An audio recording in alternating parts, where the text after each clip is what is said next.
Hello, എല്ലാവർക്കും ഈ ചാനലിലേക്ക് സ്വാഗതം.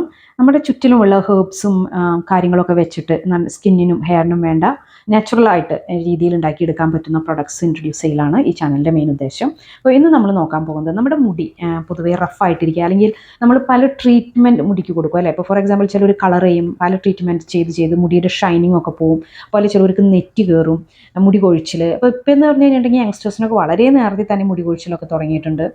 ഇങ്ങനെയുള്ള എല്ലാ പ്രശ്നങ്ങൾക്കും വേണ്ടിയുള്ള ഒരു ജെല്ലാണിത്. അതായത് നമ്മൾ കുളി കഴിഞ്ഞതിന് ശേഷം നമ്മൾ തലയിൽ സ്കാൽപ്പിലും അല്ലെങ്കിൽ മുടിയിൽ അപ്ലൈ ചെയ്ത് കൊടുക്കുക. അപ്പോൾ അങ്ങനെ സ്ലോലി നമ്മുടെ ആ നാച്ചുറൽ ആയിട്ടുള്ള ആ ഗ്ലോ മുടിക്ക് തിരിച്ചു വരും. അതുപോലെ ഹെൽത്തി ഹെയർ വരും, ഹെയർ ഗ്രോത്ത് വരും.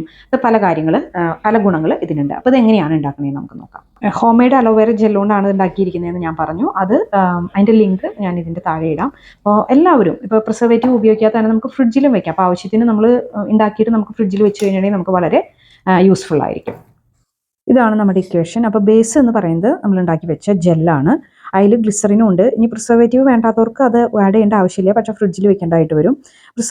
ഇത് എക്കോ സർട്ടിഫൈഡ് പ്രിസർവേറ്റീവ് ആണ്. ഇത് ആദ്യമായിട്ട് കാണുന്നവരാണെങ്കിൽ അതിന് എക്കോ സർട്ടിഫൈഡ് പ്രിസർവേറ്റീവിൻ്റെ ഗുണങ്ങൾ എന്താണെന്നുള്ളതും കൂടിയുള്ളൊരു വീഡിയോ ഞാൻ ഇട്ടിട്ടുണ്ട്. ഇനി ബാക്കിയെല്ലാം നമ്മൾ ചെറിയ ക്വാണ്ടിറ്റി ഓയിലും അതുപോലെ തന്നെ എസെൻഷ്യൽ ഓയിലുകളാണ് പിന്നെ നമ്മൾ ആഡ് ചെയ്ത് കൊടുക്കുന്നത്.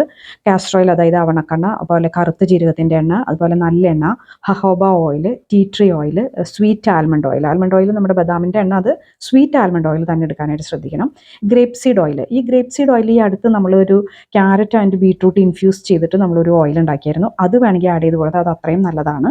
പിന്നെ വൈറ്റമിൻ ഇ, വേണമെങ്കിൽ വൈറ്റമിൻ ഇ ആഡ് ചെയ്താൽ മതി, കാരണം ഓൾറെഡി നമ്മൾ അലോവേര ജെല്ലിൽ വൈറ്റമിൻ ഇ ആഡ് ചെയ്തിട്ടുണ്ട്. അതുപോലെ ഗ്ലിസറേറ്റ് ചെയ്യുന്നത് എങ്ങനെയാണെന്നുള്ളതിൻ്റെ വീഡിയോ ഞാൻ ഇട്ടിട്ടുണ്ടായിരുന്നു. അതിൻ്റെ ലിങ്ക് താഴെ കൊടുത്തേക്കാം. ഇനി അതില്ലാത്തൊരു വെജിറ്റബിൾ ഗ്ലിസറിൻ യൂസ് ചെയ്യാനായിട്ട് നോക്കുക. പിന്നെ essential oil, 2 type essential oil ഞാൻ യൂസ് ചെയ്തിട്ടുണ്ട്. ഒന്ന് കുന്തിരിക്കത്തിൻ്റെ എസെൻഷ്യൽ ഓയിലും പിന്നെ റോസ്മേരി. അപ്പോൾ ഈ ഒരു ജെല്ലെന്ന് പറഞ്ഞാൽ ടോട്ടൽ നമ്മൾ കുളി കഴിഞ്ഞിട്ടാണ് ഇത് അപ്ലൈ ചെയ്യുന്നത്. കുളി കഴിഞ്ഞ ഉടനടി സ്കാൽപ്പിൽ മുടിയിലാണ്. അപ്പോൾ ലീവ് ഓൺ പ്രൊഡക്റ്റ്, അതായത് നമ്മൾ തലയിൽ വെച്ചുകൊണ്ടിരിക്കുന്ന പ്രൊഡക്റ്റാണ്, വാഷ് ചെയ്ത് കളയുന്നതല്ല.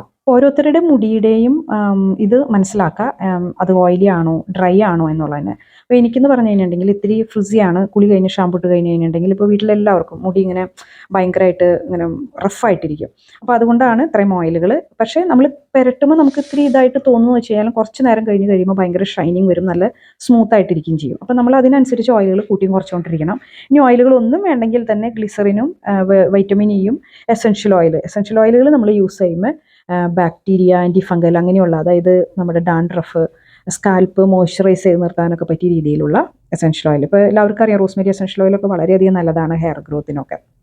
ഇനി പ്രത്യേകിച്ചൊന്നുമില്ല, നമുക്കിതെല്ലാം അളന്നെടുത്ത് കഴിഞ്ഞിട്ട് അപ്പോൾ നമ്മളിത് ഒഴിക്കുമ്പോൾ ആദ്യം എന്തുണ്ടാവും എന്ന് വെച്ച് കഴിഞ്ഞിട്ടുണ്ടെങ്കിൽ നമ്മളെല്ലാം അലോവേര ജെല്ലിൽ നമ്മൾ ഓയിലുകൾ ആഡ് ചെയ്ത് കൊടുക്കുകയാണല്ലോ, പല ടൈപ്പ് ഓയിലുകൾ, എസെൻഷ്യൽ ഓയിലുകളൊക്കെ. അപ്പോൾ നമ്മളിങ്ങനെ മേലെ അതിങ്ങനെ കിടക്കുന്നതായിട്ട് നമുക്ക് കാണാം. അപ്പോൾ ശ്രദ്ധിക്കേണ്ടതെന്ന് വെച്ച് കഴിഞ്ഞിട്ടുണ്ടെങ്കിൽ നന്നായിട്ട് അത് സ്പൂൺ കൊണ്ട് മിക്സ് ചെയ്യുക. ഇനിയിപ്പോൾ ടീസ്പൂൺ ഇല്ലാത്തവർ കൈക്ക് ഇങ്ങനെ ബീറ്റ് ചെയ്തെടുക്കാനായിട്ട് ഇതിൽ ബുദ്ധിമുട്ടുണ്ടെന്നുള്ളവർ നമ്മുടെ കേക്ക് ബീറ്റ് ചെയ്യുന്നതുണ്ടല്ലോ, അത് വെച്ചിട്ട് നന്നായിട്ടൊന്ന് ജസ്റ്റ് ഒന്ന് ബീറ്റ് ചെയ്തെടുത്താൽ മതി. അപ്പോൾ നല്ല ഭംഗിയായിട്ടുള്ള നല്ല കൺസിസ്റ്റൻസിയിൽ നമുക്ക് ആ ജെല്ല് കിട്ടും.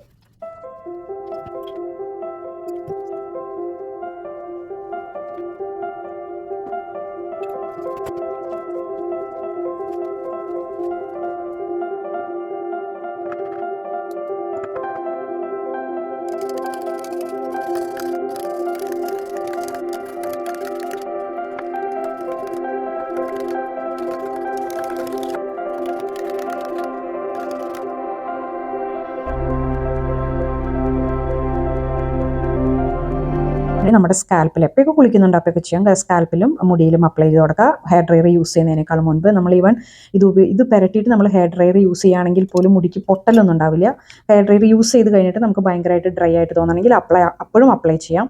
ഇനി നമ്മൾ എവിടെയെങ്കിലും യാത്ര പോവുകയാണ്, നമ്മുടെ മുടി ഭയങ്കര ഒരു ഇതായിട്ട് റഫായിട്ടിരിക്കാമെന്ന് വിചാരിച്ചു, ഇത് അങ്ങനെയുള്ളൊരു മുടിയാണ്, അപ്പോൾ അതിലേക്കും നമുക്കിത് അപ്ലൈ ചെയ്ത് കൊടുക്കാം. അപ്പോൾ നമ്മൾ അപ്ലൈ ചെയ്തൊരു കുറച്ച് സെക്കൻഡിലേക്ക് നമുക്ക് മുടി ഇങ്ങനെ വെറ്റായിട്ടിരിക്കുന്ന പോലെ തോന്നും, പക്ഷെ കുഴപ്പമില്ല. നമ്മൾ നന്നായിട്ട് കോംബ് ചെയ്ത് കഴിയുമ്പോൾ നമുക്ക് ആ മുടി ബാക്കിലേക്ക് ഒതുങ്ങി നല്ല ഭംഗി ഷൈനിങ്ങിലായിട്ട് കിട്ടും. അപ്പോൾ എല്ലാവരും ഒന്ന് ട്രൈ ചെയ്ത് നോക്കുക, വളരെ ഇഫക്റ്റീവാണ്. വീണ്ടും കാണാമെന്ന് പ്രതീക്ഷിക്കുന്നു വേറൊരു വീഡിയോയുമായി. ബൈ.